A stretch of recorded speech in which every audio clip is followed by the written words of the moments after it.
What is going on, everybody? Welcome into ROSSCAST Live. We are back here talking Bulls, talking Coby White, live on a Thursday night. We got an all-star reveal tonight for the reserves.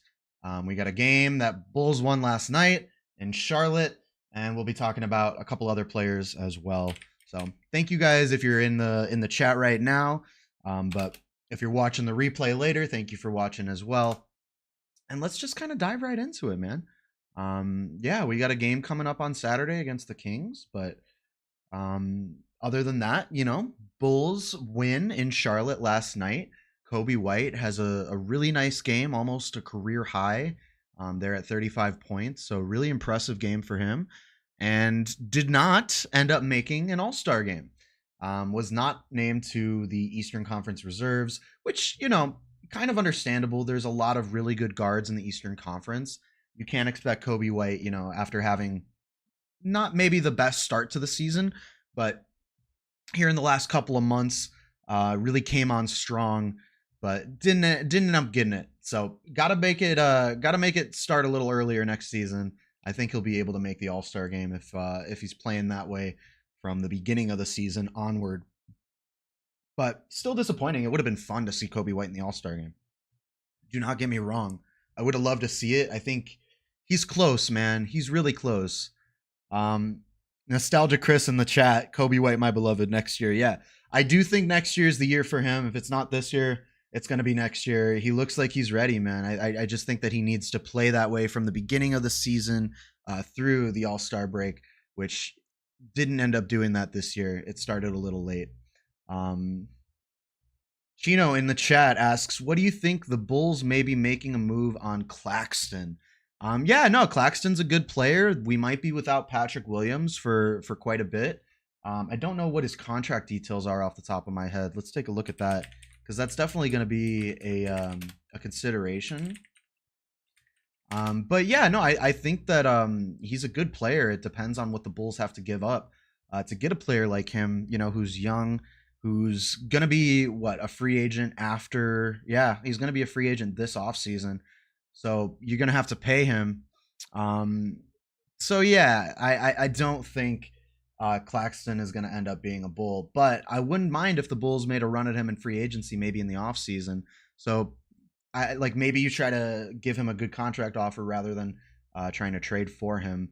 But if they're really not going to make any moves before the trade deadline, I don't know what this conversation even is. We can't even get excited about the possibility of trading for a player, because apparently the Bulls have no intention of making any kind of move, which is disappointing. But I'm not sure that that's the truth quite yet.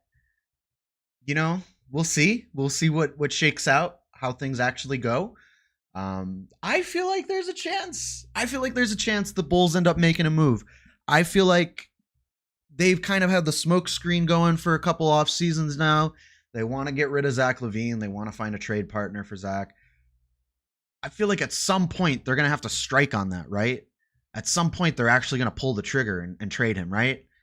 If they keep talking about it, you got to think at some point it's going to happen. So Run Wild in the chat says, first things first, get rid of LaVine. A lot of fans share that sentiment. A lot of people feel that way. So I think, it's not like the front office cares what the fans think necessarily, but at this point, you've dangled it out in front of us for so long. You've given us this, this bait, so to speak, about Zach getting traded, leaking it into the media, whatever, the whole Knicks trade that was apparently right at the deadline last year. It ended up not going through. There's all this chatter every single offseason and every single trade deadline about the Bulls potentially moving Zach LaVine. Just do it already. If that's your intention, if that's what you plan on doing, the team isn't that good. It's not like they're playing well with Zach anyway. Why not just do it already?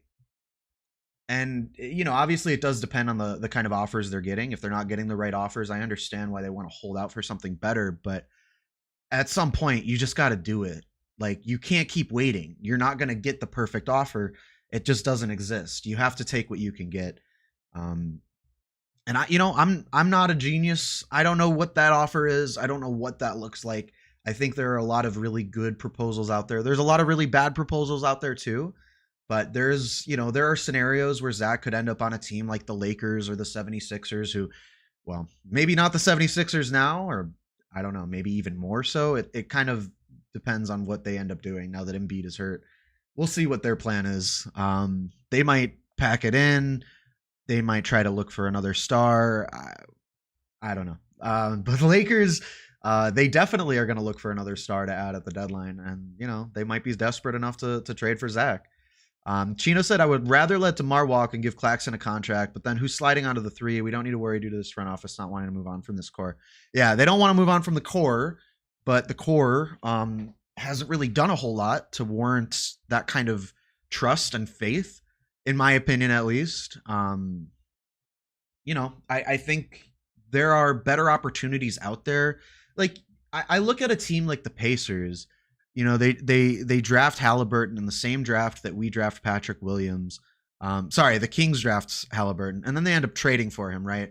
But coming out of that draft class, it's the same draft class as Patrick Williams, and the same kind of career trajectory that we thought for Patrick Williams is that one day he could be like the first scoring option on a team, and he's not there yet. He's hurt right now. I understand that, but what I'm kind of getting at is the bigger picture of the way that a team like the Pacers has rebuilt.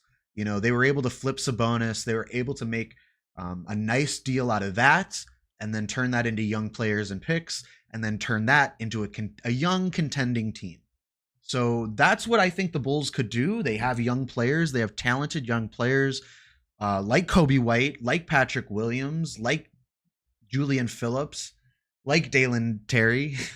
Kind of hesitated on that one, but you guys hear what I'm saying is that there's a core there. There's a potential of a core there. Ayo Dosunmu, I forgot to mention him. There's a core there of young players that you could hone in on, and you could use that as your basis for a rebuild. You could use that as the starting point for a rebuild, which a lot of teams have done very similar things, like a young dynamic point guard, scoring point guard to build around. So that's kind of the Halliburton for the Bulls, but I'm just saying, it's like, drafting that kind of player that high in the draft, and this is no knock on Patrick Williams. I'm just talking about where we kind of expected to be as a team at this point in his career, which was contending. And since we're not, I think it's at the point now where you have to turn the keys over to the young players, because the veterans aren't getting it done. Having Vooch, DeMar, and Levine as your big three just isn't getting it done. And that doesn't mean you need to trade all three of them right away. That doesn't mean you need to take the first offer that comes your way. But that does mean that you need to be open and amicable and malleable and flexible and able to change when, things aren't working. And that's what the Bulls don't really do. They don't really change course when it's not working. It's continuity. It's doubling down. It's, this is going to happen the way that we want to do it. And we're hopeful that one day the stars will align and things will work out. So I just think it's foolish to keep waiting for that day. Doesn't appear to be coming. Let's see what the chat's saying though. Chino, Julian looks like such a stud. Sucks we won't be seeing much more from him after P. Will and Craig come back. Yeah, I think that's kind of what I'm getting at, right? That's kind of the point that I'm getting at is like when you bring back, Torrey Craig, which I like Torrey Craig. I think he's a good player, but you bring back Torrey Craig. You have, like Javon Carter taking up minutes. You've got all these guys who need to get minutes under Billy Donovan. And it's not a focus on developing that young talent. It's not a focus on letting Patrick Williams, get those reps and finding out, can he really be that guy? Can he be that number one scoring or number two scoring option? And do that night in and night out while also being, the best defender on the team. And same thing for Coby White. Can he be a closer in clutch moments? Like, can you put the ball in his hands? And I think you can. I think he's proven that you can, but he needs to be able to do that on a regular basis. It's no knock on DeMar DeRozan, but when he's just dribble, shoot for, half the game, that's going to take away from reps, valuable reps that you could be giving to guys like Coby White, Ayo Dosunmu, Patrick Williams, even Julian Phillips. So that's why I think the Bulls need to pick a direction. And we've been saying this for so many years. We've been saying this for what, 2.5 years now? I think it's been long enough. Pick a direction, rebuild or contend, and they have not been able to contend. So the other option is rebuild. Um, what's up, Mike? Finally checking out one of the streams. Appreciate you hopping in the stream, man. Bulls fans think Coby is an all-star. He's in the conversation for most improved, but we're historically delusional. Hope we can see him continue to assert himself as the starting point guard. And also, yeah, on that team-friendly contract, which we love. Yeah, no, I said it at the top of the live, but I think it makes sense that Coby didn't end up making the All-Star game. I'm memeing a little bit on Twitter, having a little bit of fun. But you guys know I'm realistic. I'm level-headed about these things. I understand why Coby White isn't an All-Star reserve this season. It would have been fun. It would have been cool. But I think he's close, and I think next season, which I already said, I think if he continues to play the way he's playing, and he's able to play that way from the beginning of the season through the All-Star break, he's definitely going to be in the conversation more heavily. Just because there's so many good guards in the Eastern Conference, the competition's heavy. It's an uphill battle. It's not an easy battle to win, to be one of those Eastern Conference guards in the All-Star game. So shout out for Coby for even being in the conversation, truthfully. I mean, that's a big deal on its own, but I think he's definitely a lock for, a top 3 vote on most improved player and might even win the award. He's just got to keep playing the way he's playing, and I have no doubts. I have no doubt in Coby White. He's not given me any reason to doubt him. You know what I mean? So I don't think that Coby is going to be like a one and done kind of like, I don't know, 1 year sensation, Linsanity kind of player. Nah, I think Kobe's here to stay. I think he's the starting point guard. Yeah, Chino, good point. So Billy Donovan, at the end of the day, he's the one calling up those plays for DeMar at the end of the game. Can't even call up a good inbound play. That's been one of our criticisms for Billy for a while, right? Is that he doesn't call good inbound plays. He doesn't call good end of game plays for, guys who are feeling it, for guys who are hot. I think he learned his mistake taking Coby White out of that play-in game. I feel like he's learned from that mistake. I think he's not going to make that mistake again. That said, there are still times where, like Andre Drummond's a good example, where we see, a guy who's having a hot streak who inexplicably is just riding the bench, and you just kind of wonder to yourself, what's Billy Donovan thinking? Like, why is he not in the game? So yeah, those are definitely things that are concerns, and I think it's something that you take the good with the bad with a head coach like Billy Donovan, right? Because he's not the worst head coach in the league, and I think a lot of Bulls fans, they have criticism for him, which is totally warranted. But then they end up saying, he's the worst coach in the league, or he's one of the worst coaches in the league, and he needs to be fired. Which, you can say whatever you want to say about whether he needs to be fired or not. I don't really have a strong opinion on that. I don't think that they're going to find a better coach on the open market than Billy Donovan right now.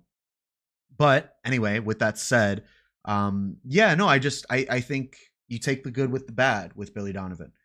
It's not all going to be rainbows and sunshine, but it's not also going to be, we're not a bottom 5 team in the league. But that goes back to the mediocrity thing of like, the Bulls are okay with being mediocre. Mediocrity is okay in Chicago.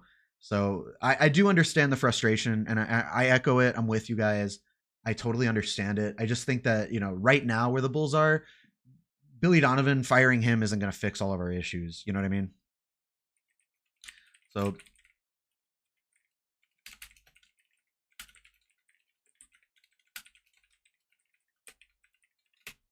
see what chat's up to.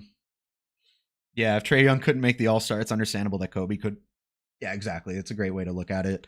I would hope AKME traded Caruso and Drummond. They have no reason to be here when they could be out there helping contenders.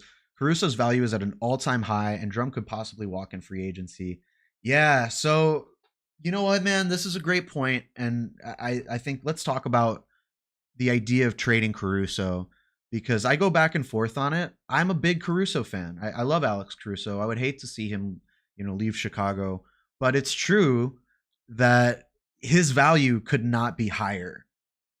This is, he's having his best season shooting the ball. He's been really involved in the offense. Obviously, he's a stud on defense. His value could not be higher right now. he's not really doing anything to, you know, elevate the Bulls to being a playoff contender. Unfortunately, he can't do that on his own, but he could be a great piece for a contender, and they might be willing to give up something pretty valuable to get him. So, yeah, I think I've talked about this on my channel before. I think if you're going to trade Alex Caruso, you trade Zach LaVine separately in 2 separate trades to try to maximize that value. And if you trade Alex Caruso this offseason, trade Zach LaVine too. Even look at trading DeMar DeRozan, because right now is the time to strike. The longer you wait, the more you're going to have to look back on, you know, times that you could have been developing these players. They could have been playing. They could have been, you know, growing as a team. Instead, you're dragging your feet on trading LaVine and getting that return and finding out what that return even is. So, yeah, man, that's where I'm at with that. I think the Bulls should definitely, yeah, they should definitely strike while the iron's hot. Drummond's another guy, same kind of deal where it's like he's on an expiring deal, probably won't re-sign with the Bulls next season, probably could make more money out there on the open market. Why not? Why not see what you can get and then give some run to the young guys, Terry Taylor, Adama Sanogo. I mean, youth movement in Chicago, man. That's what we've been talking about. That's a rebuild. That's a proper rebuild.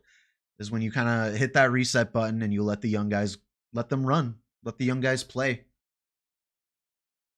Yeah, better to trade them right now while teams are offering for him than waiting it out and trying to give them away once they decline, like we saw with Zach and DeMar. Chino, couldn't have said it better myself, man. Exactly. The longer they wait, the worse it gets, the worse the return gets. Yeah, you just don't want to trade Zach and Caruso to the same team at the same time. That could be a little troublesome. That could cause a little bit of a stir. You don't want to make one team too powerful, and at the same time, you don't want to minimize. You don't want to, you know, stranglehold your return to just that salary that you can fit within Zach and Caruso, because I think that you could get, you know, two draft picks here, 2 draft picks there. That's 4 draft picks versus 3 draft picks for both of them combined. So that's where my thought process is on, you know, trading Zach and trading Caruso and Drummond and all those guys. But yeah, I mean, we're gonna see. The trade deadline is rapidly approaching. Every single day it gets closer. It feels like time is just kind of flying by sometimes. But yeah, we're going to be there before you guys know it. The trade deadline is approaching, and we'll see. The Bulls say they're not making any moves. The report from Jamal Collier says that the team doesn't want to, or was it Darnell Mayberry? Excuse me. I think Darnell Mayberry's report for The Athletic said that the Bulls plan on standing pat. They don't see a return worth making a trade. I think that there's somewhere to get a trade. I feel like it's not, all hope is not lost. It's not impossible. There's totally somewhere that they could find a trade. We missed out on 3 first-round picks, 2 pick swaps, Obi Toppin, RJ Barrett, and Fournier. Yeah, now we're getting rumors on Zach for Bojan. Yeah, man, I mean, at the trade deadline last season, it seemed like the thing that kept us from not making that trade was that we weren't getting enough value. Was AKME, AK and Mark, they didn't want to make that trade for Zach because we're not getting enough value back. Now look at the kind of trades they're getting. It's night and day difference. It's a whole different ball game now. It's really disappointing to see, you know, kind of the difference in trade value that, you know, a season makes just like that. Pat can't stand because his foot. Low blow, man. Literally. Anatomically low blow. But yeah, that's where we're at with the Bulls right now. We're just patiently awaiting this trade deadline to see what ends up happening, what the team decides they want to do. Unfortunately, we talked about it already. Coby White not making the All-Star game this season. No All-Stars for the Bulls. In fact, nobody, not even DeMar DeRozan. But yeah, you know, DeMar as a guard, being voted in as a guard in the East, which just isn't the position that I think is true to how he plays. But that's just how it is. The NBA chose, that's the voting that they've chosen. And it's been like that for as long as I can remember. So yeah. No DeMar DeRozan in the All-Star game. We're gonna have to watch Julius Randle. That's okay though. All-Star game isn't everything. It's about that play-in game, baby. think it's more about the draft this season. I think we're waiting more to see what ends up happening in terms of if the Bulls are able to move up in the draft because they're not going to make the playoffs, maybe even making a trade to move up in the draft. It's not a particularly stacked class, but the back half of the class is going to have some good players for sure. Make sure to check out theswishtheory.com. We've got an early lottery board up already scouting some of those players in the 2024 draft. And as we get closer to the drafts, as we get into March Madness, I'm going to have all kinds of good stuff up on Swish Theory. So make sure to check that out. Yeah, if they could somehow pull Ivy from the Pistons in a Zach trade, that would be ideal. But it does not feel imminent. It doesn't feel like it's happening. It doesn't feel like it's coming down the pike. I just don't know, man. It seems like the Bulls are just dedicated to this mediocre team, you know? And I like this team. I like some games. I like watching a lot of the players. I like the reputation or the chemistry and the camaraderie that they have as a team, but you know, they don't win. They're not gonna win shit, and that's sad. I want them to win stuff. So yeah, I think it's time. You know, the vibes can only go on for so long. You can't survive off of vibes forever. Let's talk Bulls. I found out I got to work an event at the All-Star game weekend. Oh shit, that's awesome though. Hey, that's incredible. Congratulations. Yeah, it's sad that there won't be any Bulls representation. I'm with you there, but enjoy the time though. That sounds like a really exciting opportunity. Congratulations for that. Yeah, I mean, look, man, there's still an opportunity to get representation at like the 3-point contest. If Coby White was to be chosen, I would hope he would participate. That would be awesome to see a Bulls player in one of the the All-Star weekend events. But yeah, as far as playing in any of the games, nope, we don't have any rising stars. We don't have any All-Stars. So nothing to get too excited about there.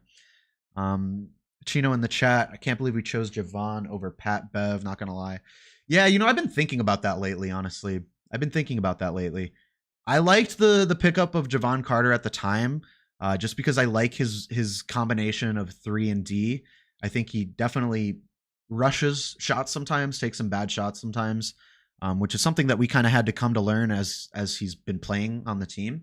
But yeah, I mean, something Stacey King was talking about the other night was the lack of like that kind of accountability player in the locker room for the Bulls this season. And that's exactly what Pat Bev was last season. He was that accountability guy.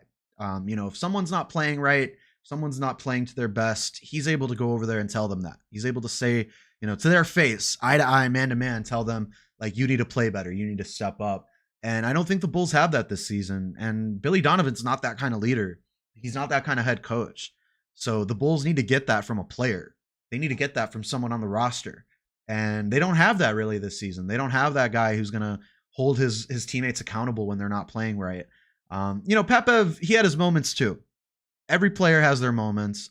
And I'm not saying that I wish we would have kept him over Javon or that I miss him right now.